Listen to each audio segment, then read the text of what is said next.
सुवंश और आप चाहते हैं कि कम समय में ज़्यादा आपको नॉलेज मिले तो मेरे चैनल को लाइक, सब्सक्राइब और शेयर करें।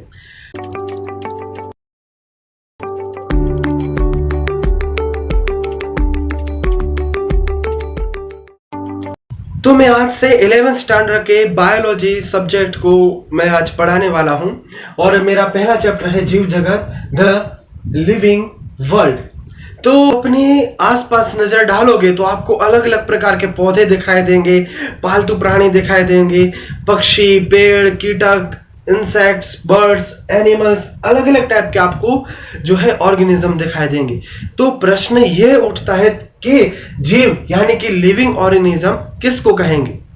तो लिविंग ऑर्गेनिज्म को समझने के लिए हमें लक्षण देखना होगा, जैसे कि ग्रो के लिविंग ऑर्गेनिज्म हमेशा ग्रो करता है। तो क्या ये लिविंग ऑर्गेनिज्म यानी कि जीव के लक्षण है? नहीं, ये लक्षण नहीं हो सकते, क्योंकि रेती का ढेर भी हमेशा ग्रो करता है। तो फिर रिप्रोडक्शन यानी कि एक सजीव में से दूसरा सजीव बनने के लक्षण, तो ये भी नहीं हो सकता, क्योंकि ऐसे भी जीव हैं जो एक ऑर्गेनिज्म में से दूसरा ऑर्गेनिज्म नहीं बन पाते, यानी कि अपना जैसा दूसरा ऑर्गेनिज्म नहीं बना सकते, जैसे कि खत। दूसरा लक्षण देखें तो मेटाबॉलिज्म यानी कि केमिकल रिएक्शन जो हमारी बॉडी के अंदर होती है। तो बाहर यानी कि लैब में भी तो केमिकल प्रोसेस होती है ना, तो ये भी सजीव के लक्षण नहीं है। तो आपको लगेगा कि आखिर सजीव के लक्षण हैं कौन से? तो सजीव के लक्षण बॉडी ऑर्गेनाइजेशन यानी कि सेल, फिर टिश्यू इकट्ठे होकर हमारी बॉडी बनाएंगे। तो ये है हमारे सजीव के लक्षण, यानी कि लिविंग ऑर्गेनिज्म के यही लक्षण होते हैं। अपने आसपास इतने सारे सजीव देखते हो तो आपको पता है कि अपनी पृथ्वी में, अपनी अर्थ में 1.7 मिलियन से लेकर 1.8 मिलियन जितने ऑर्गेनिज्म पाए जाते हैं। इतने का अपने पास रिकॉर्ड है, इतने ऑर्गेनिज्म का रिकॉर्ड हमारे पास है, पर इनसे भी ज्यादा ऑर्गेनिज्म हमारी पृथ्वी पर हो सकते हैं।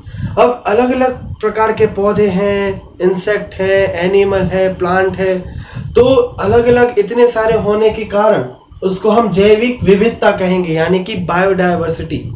तो इतने सारे जीव हैं तो उनके अलग अलग नाम तो होंगे, उनके अलग अलग लोकल नेम्स होंगे, यानी कि एक जीव के अलग अलग नाम होते हैं और अलग अलग जगह पर उनको अलग अलग नाम से पुकारा जाता है। तो इसके कारण हमें बहुत डिफिकल्टी होगी उनको जानने में।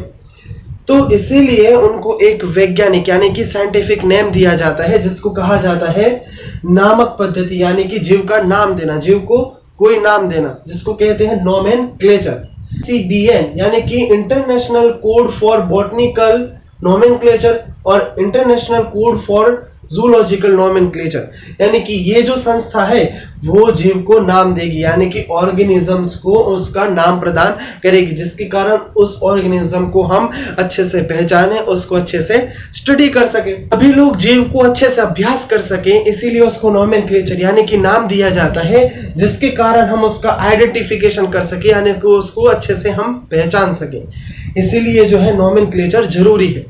तो जब किसी सजीव को नाम दिया जाता है तो उसको दो पार्ट में यानी कि दो अलग अलग भाग में विभाजित किया जाता है, जैसे कि वंश नाम, जिसको हम जेनेरिक नेम कहेंगे, और जाति संकेत पद यानी कि स्पेसिफिक एपिथेट कहेंगे।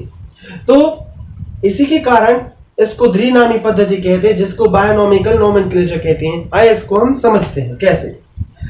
यानी कि आम को अलग अलग जगह में अलग अलग तरीके से बुलाया जाता है, पर उसका वैज्ञानिक, उसका साइंटिफिक नेम है मेंजिफेरा इंडिका। जो मेंजिफेरा है उसका वो जीनस है, यानी कि उसका वंश है, और इंडिका है वो उसकी स्पीसीज है।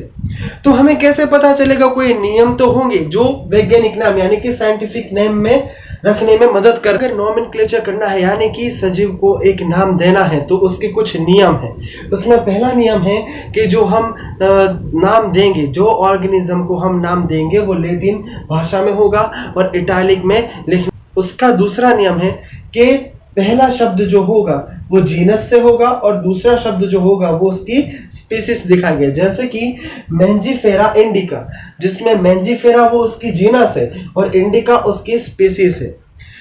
और जब जीनस होगा तो वो कैपिटल लेटर में लिखा जाएगा, जैसे कि एम, पहला जो अक्षर होगा जीनस का वो एम यानी कि कैपिटल लेटर में लिखना होगा हमें, और स्पीसीज है उसको स्मॉल लेटर में लिखना होगा। जैसे कि मैंने इंडिका का जो आई है वो स्पीसीज है, उसको मैंने स्मॉल लेटर में लिखा। और जब हेड राइटिंग से लिखते हो यानी कि जब आप हाथ से लिखते हो साइंटिफिक नेम, तो उसमें अंडरलाइन करनी होगी, यानी किसी भी नाम के नीचे आपको अंडरलाइन जो है करना पड़ेगा। और अगर आप उसको प्रिंट करते हो प्रिंटर की मदद से, इटैलिक शेप में जो है आपको प्रिंट करना होगा, लैटिन ओरिजिन में उसको जो है उसको प्रिंट आउट करना होगा। और फिर एक और नियम है कि नेम ऑफ द ऑथर, यानी कि जिसका आपने नेम लिखा है उसके पीछे आपको उस ऑथर यानी कि उस साइंटिफिक नेम को बनाने वाले का नाम आपको लिखना होगा। तो आपने देखा कि हम सब जीव को, सभी ऑर्गेनिज्म को हम एक वैज्ञानिक साइंटिफिक नेम देते ही हैं। तो अलग अलग प्रकार के जो है ऑर्गेनिज्म इकट्ठे हो जाएंगे तो उसको क्लासिफिकेशन यानी कि उसको वर्गीकरण करना भी जरूरी पड़ेगा।